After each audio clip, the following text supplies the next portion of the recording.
tu amma ez un tiegesbrau. Un eus un tiegesbrau met siwas ed an naon ie pet am vari boul. Setu me oa da velet an tis eg eme du goulennet gant an ini an eus an tis penaos e oa gwechalk. Oh, nun ket gwez, ouez an ket. Bremañ zeus ket nimit tol, traoù warnet varnan, setu ne ket brau, emmañ zo bet distrujet ie, oummañ zo bet di hastet hag ar emañ ie. Me ouie, ounez e oa ur kraou mor, enez oa, non, kraou saout, saout, e oa kraou mor, ya.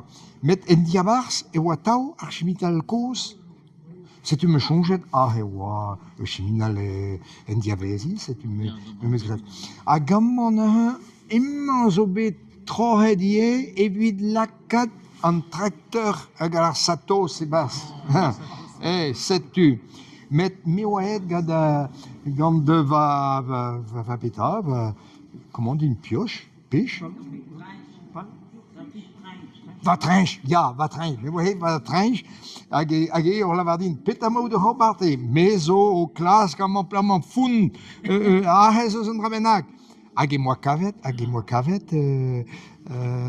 andraze, setu meus gread evit va chonj ie, quoi. Met pario e oa egise, setu meus plijadur ie d'obar da ijin penaos oa an traoù ad ar c'hobar goudek, quoi, evel deus.